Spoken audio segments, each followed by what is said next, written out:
இரவும் பகலும் இறைவனின் துணையை நாடும் அன்பு சொந்தங்கள் அனைவருக்கும் நம்மளுடைய அகத்தியர் ராசி பலன் 2.0 சேனல் சார்பாக வணக்கம். கடவுளே துணையென்று வாழும் அன்பு சொந்தங்கள் அனைவருக்கும் வணக்கம். தலைப்பு பார்த்தோம்னா ஆகஸ்ட் 31ஆம் தேதிக்குள்ள உங்களுக்கு இருக்கக்கூடிய பிரச்சனைல ஒரு 5 பிரச்சனை முடிவுக்கு வரப்போகுதுன்னு போட்டிருக்கேன். அது என்னங்க பிரச்சனை? அதை தெளிவா பார்ப்போம். அதுக்கு முன்னாடி இந்த ஆகஸ்ட் மாதத்துல 15 நாள் முடிஞ்சிருச்சு. பெருசா எந்த ஒரு மாற்றமும் இல்ல. கஷ்டங்கிறது இன்னும் அதிகமாக தவிர்த்து குறைஞ்ச பாடு இல்ல. ஏதாவது ஒரு இடத்துல எனக்கு ஒரு வாய்ப்பு கிடைக்குமான்னு பார்த்துட்டு இருக்கேன். அதுக்கும் பெருசா வழி இல்ல. என்னதான் பண்றதுன்னு வழி தெரியாம விழி பிதுங்கிட்டு இருக்கக்கூடிய அன்பு சொந்தங்களே. மாசமே 15 ஆயிடுச்சு பாப்பா. இப்ப என்ன நீ வந்துட்டு ஆகஸ்ட் மாதத்துடைய பலன் அப்படின்னு சொல்றன்னு கேட்கிறவங்களுக்கும் ஒரு விஷயம் சொல்றேன். மன்னிச்சுக்கோங்க. ஒரு போட்டின்னு எடுத்துக்கிட்டாக்க, ஆரம்பத்துல நல்ல விதமா விளையாடுறவங்கலாம் ஜெயிக்கிறதும் கிடையாது. ஆரம்பத்துல கொஞ்சம் அப்படி இப்படின்னு தடுமாறுறவங்க, கடைசி நேரத்துல கூட வெற்றி பெறதுக்கான வாய்ப்புகள கடவுள் கொடுத்திருக்காரு. அதே மாரிதாங்க. அடுத்து வரக்கூடிய 15 நாள் அப்படிங்கிறது நிச்சயமா உங்களுக்கு நல்ல மாற்றத்த தரும்னு சொல்லிட்டு இந்த வீடியோ பதிவு நான் தொடங்குறேன்.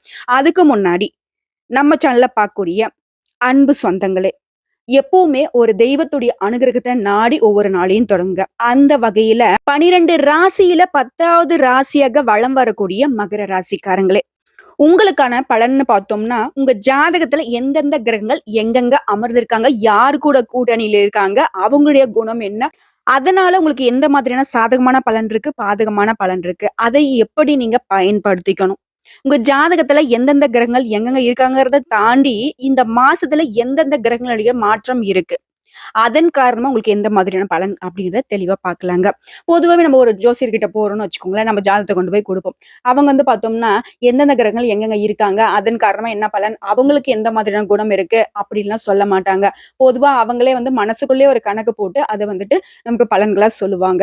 ஆனா நான் உங்களுக்கு சொல்றேங்க, இந்த மாசத்த பொறுத்தவரைக்கும் உங்க ஜாதகத்துல எந்தெந்த கிரகங்கள் எங்கெங்க இருக்காங்க, அவங்களுடைய குணம் என்னங்கிறதையும் நீங்களும் கொஞ்சம் தெரிஞ்சுக்கோங்க. அதாவது ஜாதகத்தை பார்க்கிறத விட ஆன்மீகத்தை நம்பக்கூடிய உங்களுக்கு ஒரு தெளிவான விளக்கம் தர்றது என்னோட கடமைங்க. அந்த வகையில மகரம் ராசிக்காரங்களே, உங்களுக்குள்ள அதாவது மகரம் ராசிக்குள்ள உத்திராடம் நட்சத்திரத்துல இருக்கக்கூடிய 2ஆம் பாதம், 3ஆம் பாதம், 4ஆம் பாதம், திருவோணம் நட்சத்திரம், அவிட்டத்துல இருக்கக்கூடிய 1ஆம் பாதம், 2ஆம் பாதம். இந்த நட்சத்திரங்களுடைய ஆட்சி தாங்க பொதுவா நம்ம மகர ராசின்னு சொல்லுவோம்.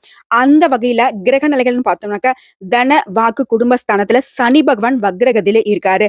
சனி பகவான் யாரு? ஆயுள்காரகன், தர்மகாரகன், தொழில்காரகன்னு சொல்லுவோம். இவருடைய அமைப்பு பொறுத்துதான் நமக்கு தொழில்ல நல்லதும் கெட்டதும். சரிங்களா? அடுத்ததா தைரிய வீரிய ஸ்தானத்துல ராகு பகவான் அமர்ந்திருக்காரு.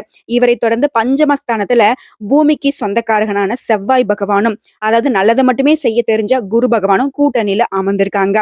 இவங்களை தொடர்ந்து ரண ருண ரோகஸ்தானத்துல நமக்கு என்ன சொல்றது, இப்ப நம்ம செய்யலாம்னு தோணும். இன்னும் கொஞ்ச நேரம் பார்த்து வேண்டாம், இது நம்ம செய்ய வேண்டாம் அப்படின்னு மனசுல ஏற்றத்தையும் இரக்கத்தையும் தரக்கூடிய சந்திர பகவானும், இவரை தொடர்ந்து களத்திரஸ்தானத்துல நவகிரகங்களின் முதல்வன்னு சொல்லக்கூடிய சூரிய பகவானும், புத்திக்கு அதிபதியான புதன் பகவானும் வக்ரகதியில அமர்ந்திருக்காங்க. அவங்களோட சேர்த்து சுக்கிர பகவானும் கூட்டணியில இருக்காங்க.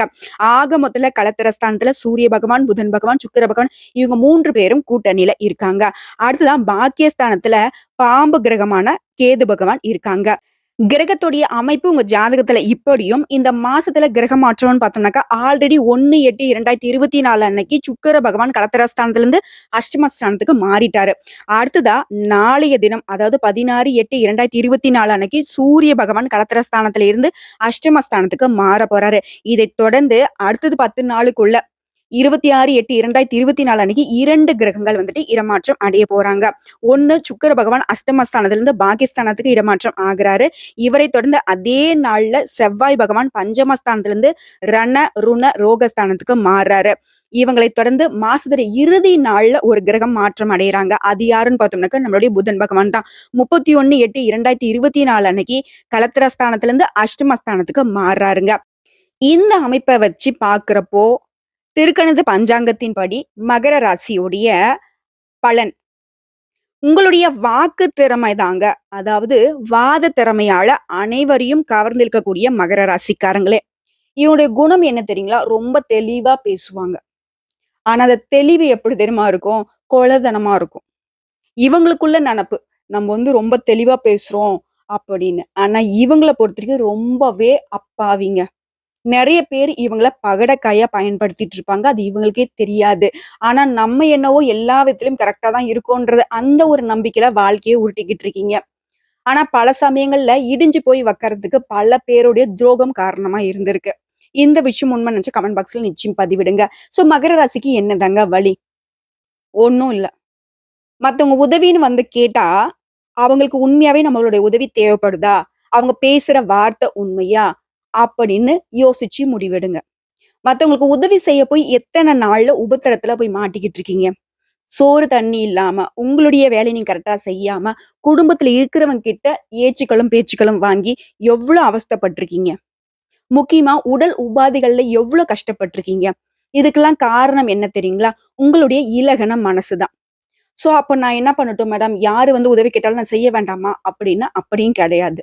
உங்களுடைய நல்ல மனச மத்தவங்க, அதாவது தீயவர்கள் பயன்படுத்திட்டு இருக்காங்க. அந்த விஷயத்துல மட்டும் கொஞ்சம் கவனமா இருந்தீங்க. விழிப்புணர்வோடு இருந்தீங்க அப்படின்னாக்கா, மகர ராசிக்கு ஒரு நல்ல காலம் பிறக்குங்க. இத மட்டும் மாத்திக்கோங்க. இப்படிப்பட்ட குணநலம் கொண்ட மகர ராசிக்கு அடுத்து வரக்கூடிய 15 நாட்கள் நிச்சயமா நல்ல மாற்றத்தை கொடுக்க போகுது. 5 மிகப்பெரிய பிரச்சனைக்கும் விடிவு காலம் பொறந்திருக்கு. அது என்னென்ன? மனசுல புதுசா உற்சாகம் உண்டாக போகுது. மனசுல தன்னம்பிக்கையும், தைரியமும் அதிகரிக்க போகுது. உங்களுடைய முயற்சிகள்ல எல்லாமே சாதகமான பலன் கிடைக்க போகுது. பணவரவு அப்படிங்கிறது நீங்க வந்து போன மாசம்லாம் அவங்க கிட்ட பிச்சை எடுக்காத குறையா ஒரு கடன்காரங்களா நின்னுட்டு இருந்தீங்க இல்லையா? அந்த நிலை மாறப்போகுது. பணவரத்து நீங்க எதிர்பார்த்தபடியே கைக்கு வந்து சேரப்போகுது. உடல் உபாதை அப்படிங்கிறது என்ன சொல்றது? சம்பாதிக்கிற பணம் எல்லாமே ஹாஸ்பிட்டலுக்கே செலவு செஞ்சிருப்பீங்க. அந்த நிலை மாறப்போகுது. உடல் ஆரோக்கியத்துல மாற்றம் பிறக்க போகுது. அதே நேரத்துல நீங்க உடல் ஆரோக்கியத்த கவனிச்சுக்க தாங்க வேணும். அடுத்தது செவ்வாய் பகவானுடைய சஞ்சாரத்தினால கெட்ட கனவுகள் தோன்றலாங்க ஒரு சிலருக்கு. ஓகேங்களா?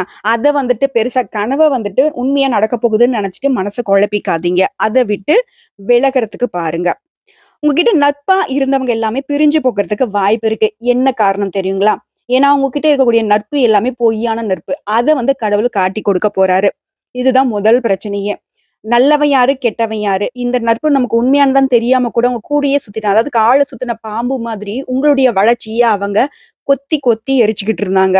சோ அவங்களுடைய பிரிவு உங்களுக்கு ஒரு நல்ல மாற்றத்த கொடுக்க போகுது. அடுத்த சுக்கிர பகவானுடைய சுகஸ்தான சஞ்சாரம் அப்படிங்கிறது உங்களுக்கு நல்ல பலன்கள கொடுக்க போகுது. கடவுளே! எனக்கு நல்லதே நடக்காதா அப்படின்னு நினைச்சீங்க இல்லையா? அதற்கான ஒரு மாற்றம். இது 2வது உங்களுக்கு பிரச்சனைக்கான தீர்வா இருக்க போகுது. அடுத்ததா தொழில்ல, வியாபாரத்துல நல்ல லாபம் பெற போறீங்க. கடன உடன வாங்கி தொழில் ஆரம்பிச்சிருக்கேன் கடவுளே! ஒரு நல்ல காலம் பிறக்காதா? பெருசா எனக்கு லாபம் வேணாம். ஏதோ நான் வந்துட்டு அரை வயித்து கஞ்சுக்காவது என்னுடைய தொழில நான் வந்து வளம்படுத்தி குடு அப்படின்னு கேட்டீங்க இல்லையா? அதற்கும் ஒரு விடிவு காலமா இருக்க போகுது. நீங்க எதிர்பார்த்த பணம் உங்க கைக்கு வந்து சேருங்க. கடன் பிரச்சனைகள் எல்லாமே கட்டுக்குள்ள இருக்க போகுது. உத்தியோக பணிகள்ல இருந்து வந்த மகர ராசிக்காரங்களுக்கு வீண் அலைச்சல்களும், மேல் அதிகாரிங்கலாம் வந்துட்டு ரொம்ப தொல்ல கொடுத்துட்டு இருந்தாங்க இல்லையா? அந்த நிலை மாறப்போகுது. இது வந்துட்டு 3வது பிரச்சனைங்க உங்களுக்கு தீர்வா வரப்போகுது. முக்கியமா மேல் அதிகாரிங்க உங்கள அனுசரிச்சு செல்வாங்க. ஓகேங்களா? உங்களுடைய திறமைக்கு மதிப்பு குடுப்பாங்க. உங்களுடைய மதிப்பும், மரியாதையும் வேலை செய்யக்கூடிய இடங்கள்ல உயரப்போகுது. அடுத்ததா குடும்பத்த பொறுத்தவரைக்கும், குடும்பத்துல இருக்கிறவங்க கிட்ட அனுசரணையா நடந்துக்கோங்க. கொஞ்சம் கோபதாபங்கள தள்ளி வைங்க. அடுத்த கணவன் மனைவிக்கிடையே மனம் விட்டு பேசுவது நன்மைய கொடுக்குங்க. பிள்ளைகளுக்காக சில பணிகளையும் நீங்க கவனிக்க வேண்டி இருக்குங்க. அதையும் தாண்டி அவங்க கிட்ட ரொம்பவே அன்பா நடந்துக்கோங்க. அடுத்ததா மகரம் ராசி சேர்ந்த பெண்களுக்கு நீங்க எடுக்கக்கூடிய முயற்சிகள்ல சாதகமான பலன் கிடைக்குங்க. உடல் ஆரோக்கியத்த மட்டும் கொஞ்சம் கவனமா பார்த்துக்கோங்க. உங்கள பொறுத்தவரைக்கும் பணவரத்து அப்படிங்கிறதும் திருப்திகரமா இருக்கும். அடுத்ததா கலைத்துறையில கூடிய அன்பர்கள பொறுத்தவரைக்கும் உங்களுடைய புதிய முயற்சிகளை தள்ளி போடுவது ரொம்பவே நல்லதுங்க. கொஞ்சம் காலம் கனியட்டும்னு பார்த்துக்கோங்க. அன்றாட வேலைகள மட்டும் கரெக்ட்டா பார்த்துக்கோங்க. வீண் அலைச்சல்களும், காரிய தாமதமும் ஏற்படலாங்க. கவனம் தேவை. கலைத்துறையில இருக்கக்கூடியவங்க மட்டும் எல்லா விஷயங்களையும் கொஞ்சம் கவனமா இருங்க. அடுத்ததான் அரசியல் துறையில இருக்கக்கூடியவங்களுக்கு பல தடைகளை தாண்டி செயல்பட வேண்டி இருக்குங்க. நீங்க எதிர்பார்த்த லாபமும் வரும். உங்களுடைய செயல் திறமை வெளிப்பட போகுது. மேல் இடத்துல உங்களுடைய மதிப்பும், மரியாதையும் உயரப்போகுது. ஒரு சிலருக்கு பதவிகள் தேடி வருங்க. ஆக மொத்தத்துல அரசியல்ல இருக்கிறவங்க சுதந்திரமா செயல்படுறதுக்கான வாய்ப்பு கிடைக்க போகுது. வரவேண்டிய பணமும் உங்க கைக்கு வந்து சேருங்க. இவங்களை தொடர்ந்து மாணவர்கள பொறுத்தவரைக்கும் கல்வி தொடர்பான விஷயங்கள்ல நீங்க எதிர்பார்த்த பலன் கிடைக்கும். மனசுல இருந்த கவலைகள் நீங்குங்க. எதிர்காலம் பத்தின சிந்தனைகள் மேலோங்க போகுது. இப்போ வரைக்கும் பார்த்தது அடுத்து வரக்கூடிய 15 நாட்களுக்கான மகர ராசியுடைய பொது பலன்கள். இப்போ நட்சத்திர பலன்கள பார்த்தோம் அப்படின்னாக்கா, கூடுதல் விவரங்களா இருக்குங்க. அதன் அடிப்படையில உத்திரடம் நட்சத்திரத்துல இருக்கக்கூடிய 2ஆம் பாதம், 3ஆம் பாதம், 4ஆம் பாதம், அடுத்து வரக்கூடிய நாட்கள்ல எந்த ஒரு விஷயத்த எடுத்தாலும் சரிங்க, கூடுதல் கவனமாக இருக்கிறது நல்லது. நல்ல காலம் தான் பிறந்திருக்கு அப்படின்னு சொல்லிட்டு நம்ம கேர்லெஸ்ஸா இருக்கக்கூடாது. வீண் அலைச்சல்களும், காரிய தாமதமும் உண்டாகலாம். அதற்காக மனச தளர விடாதீங்க. குடும்பத்த பொறுத்தவரைக்கும் அமைதி ஏற்பட போகுது. லாப நஷ்டங்களை அறிந்து அதற்கேத்த மாரி செயல்பட போறீங்க. மனசுல குழப்பத்தை ஏற்படுத்திக் கொண்ட சிந்தனைகள்ல இருந்து வெளிவர போறீங்க. தெளிவான முடிவுகள் எடுக்கக்கூடிய ஒரு காலகட்டமா இருக்க போகுது. அடுத்தா திருவோணம் நட்சத்திரத்தை சேர்ந்தவங்களுக்கு அடுத்து வரக்கூடிய நாட்கள்ல உங்களுடைய ஆக்கப்பூர்வமான யோசனைகளால காரிய வெற்றிகள் வந்து சேரப்போகுது. மத்தவங்க கிட்ட பழகும்போது கவனமாக இருப்பது ரொம்ப நல்லது. முடிஞ்ச அளவுக்கு உங்களுடைய பர்சனல் விஷயத்த அடுத்தவங்க தெரிஞ்சுக்காம பார்த்துக்கோங்க. சமூகத்துல உங்களுடைய கௌரவமும், அந்தஸ்தும் அதிகரிக்க போகுது. தொழில்ல, வியாபாரம் தொடர்பான பணிகள்ல கூடுதல் கவனம் செலுத்தி அவற்றை வெற்றிகரமா செய்து முடிக்க போறீங்க. எங்க பார்த்தாலும் சரிங்க. கொஞ்சம் கவனமா இருந்துட்டாவே போதும். எல்லாரும் பேசுறாங்க, நல்லவங்க. அதாவது மின்னுவதெல்லாம் பொன்னல்ல. வெண்மை நிறத்துல இருக்கிறது எல்லாமே பால் தான் அப்படின்னு நினைக்கக்கூடிய அந்த போக்க மட்டும் கொஞ்சம் மாத்திக்கோங்க. நல்லவங்களாவே இருக்கட்டுமே, கொஞ்சம் சந்தேக கண்ணோட தான் பார்ப்போமே. ஓகேங்களா? மனச பொறுத்தவரைக்கும் நீங்க ஒரு மாதிரி அலசி, ஆராய்ஞ்சு பழக்கவழக்கங்கள வச்சுக்கிட்டீங்க அப்படின்னாக்கா, உங்களுக்கான பாதை அப்படிங்கிறது என்னது பூ போட்ட பாதையா மாறும். இத்தனை நாட்களாக முள்ளும் தெரியாம, கல்லும் தெரியாம எல்லாமே பூதான்னு நெனச்சுக்கிட்டு வாழ்க்கைய உருட்டிக்கிட்டு இருந்தீங்க.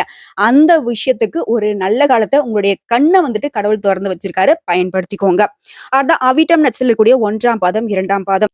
உங்கள பொறுத்தவரைக்கும் அடுத்து வரக்கூடிய நாட்கள் எல்லாமே இந்த ஆகஸ்ட் மாதிரி இறுதி 15 நாட்கள் வியாபாரம் தொடர்பான பயணங்கள் எல்லாமே லாபம் தருவதாக இருக்குங்க. உத்தியோகத்துல இருக்கக்கூடிய அன்பர்களுக்கு மேல் அதிகாரிகள் கொடுத்த வேலைகளை கவனமாக செய்து முடிக்கிறதுனால பாராட்டுகளை பெற போறீங்க. பதவி உயர்வு, சம்பள உயர்வுக்கான வாய்ப்புகள் இருக்கு. உங்களுடைய செயல் திறமைகள் அதிகரிக்க போகுது. அடடா! இவங்கிட்டயே அந்த பொறுப்ப ஒப்படைச்சோம் அப்படின்னு நினைச்ச மேல் அதிகாரி, இவங்கிட்ட தாண்டா இனிமேலுக்கு இந்த வேலைய ஒப்படைக்கணும்ன்ற அளவுக்கு உங்களுடைய திறமைகள் வெளிப்பட போகுதுங்க. ஆக மொத்தத்துல மகர ராசிக்கு அடுத்து வரக்கூடிய 15 நாட்கள் அப்படிங்கிறது உங்க வாழ்க்கைக்கு சிறந்த அடித்தளமா இருக்க போகுதுங்க. பயன்படுத்திக்கோங்க. உங்கள பொறுத்தவரைக்கும் பரிகாரம் அப்படின்னு கேட்டீங்கன்னாக்க, விநாயகப் பெருமானுக்கு அருகம்புல் மாலை இட்டு வணங்கி வர நீங்க எடுத்த காரியங்கள்ல வெற்றி உண்டாகும். அதாவது தொட்டதெல்லாம் பொண்ணா மாறும். அதாவது ஸ்மார்ட்டா ஒர்க் பண்ண போறீங்க. கடின உழைப்பு அப்படிங்கிறது மாறப்போகுதுங்க. மேலும் மனசுல தன்னம்பிக்கை, தைரியம் கூட போகுது. உங்கள பார்த்து மத்தவங்க மிரண்டு ஓட போறாங்க.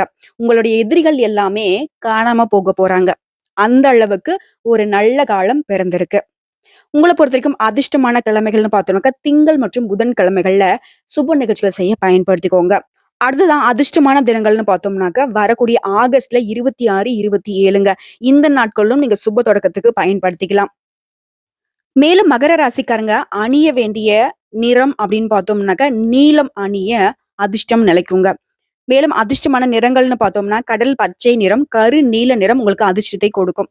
தவிர்க்க வேண்டிய நிறங்கள்னு பார்த்தோம்னாக்கா, வெள்ளை மற்றும் சிவப்பு நிறத்த தவிர்த்துடுங்க.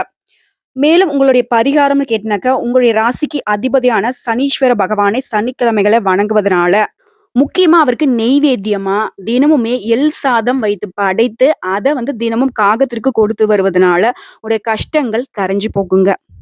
வாழ்க்கைக்கு வழி தெரியல அப்படிங்கிறீங்களா? இவருடைய வழிபாடு மட்டும் தான் உங்களுக்கு ஒரு பெருந்துணையா இருக்கும். ஏன் சொல்றேனாக்கா, தொழில்காரகன், கர்மகாரகன். நீங்க செய்யக்கூடிய நல்லது, கெட்டதுக்கு உடனடியா பலன் கொடுக்கக்கூடியவர் இவர்தான். இவரு நெனச்சாரு அப்படின்னாக்கா, உங்கள வந்துட்டு கோபுரத்துல வைக்கவும் முடியும், குப்பமேட்டுல தள்ளவும் முடியும். ஓகேங்களா?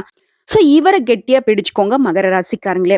எல்லா விதங்கள்லயும் உங்களுக்கு நல்லதே நடக்கிறதுக்கு நானும் அந்த சனீஸ்வர பகவானையும், விநாயகர் பெருமானையும் மனசார வேண்டிக்கிறேங்க. ஓம் சனீஸ்வர பகவானை போற்றி போற்றி. ஓம் விநாயகர் பெருமானை போற்றி போற்றி. இன்று மட்டும் இல்லைங்க. இனி வரக்கூடிய ஒவ்வொரு நாளுமே மகர ராசிக்கு சிறப்பான நாளாக அமையட்டும்னு சொல்லிட்டு, இந்த வீடியோ பதிவு இதோட முடிச்சுக்கிறேங்க. நம்மளுடைய வீடியோ பதிவு உங்களுக்கு பிடிச்சதுனாக்கா, நம்ம வீடியோக்கு லைக் பண்ணுங்க. நம்ம சேனல சப்ஸ்கிரைப் பண்ணுங்க. மேலும் பிடிச்சதுனாக்கா ஃப்ரெண்ட்ஸ் அண்ட் ஃபேமிலிக்கு ஷேர் பண்ணுங்க. வீடியோ பதிவை தாண்டி வேற ஏதாவது சந்தேகங்கள் இருந்தாலும் சரிங்க, கமெண்ட் பாக்ஸ்ல பதிவிடுங்க. உடனடியாக பதில் தெரிவிக்கப்படும். முடிஞ்சது அப்படின்னாக்கா, தெய்வத்துடைய அனுகிரகம் வேண்டும்னு நினைச்சீங்கன்னாக்கா, மனசார அந்த சனீஸ்வர பகவானையும், விநாயகர் பெருமானையும் நினைச்சுக்கிட்டு கமெண்ட் பாக்ஸ்ல ஓம் சனீஸ்வர பகவானை போற்றி போற்றி, ஓம் விநாயகர் பெருமானை போற்றி போற்றி 3 முறை பதிவிடுங்க. நிச்சயமா ஒரு நல்ல காலம் பிறக்குங்க. வாழ்க வளமோடு. இந்த வீடியோ பதிவு உங்களுக்கு பிடிச்சதுனாக்க நம்ம வீடியோக்கு ஒரு லைக் பண்ணி மறக்காம நம்மளுடைய அகத்தியர் ராசி பலன் 2.0 சேனலை சப்ஸ்கிரைப் பண்ணி பக்கத்துல இருக்க பெல் ஐக்கனை கிளிக் பண்ணி வச்சுக்கோங்க. அப்பதான் நம்மளுடைய வீடியோ உடனடியாக உங்களை வந்து சேருங்க. இதை தாண்டி ஏதாவது ஆன்மீக தகவல் தேவைப்பட்டுச்சுனாக்க கமெண்ட் பாக்ஸ்ல பதிவிடுங்க. உங்களுடைய சந்தேகங்களையும் பதிவிடுங்க. உடனடியாக பதில் தெரிவிக்கப்படும். வாழ்க வளமுடன்.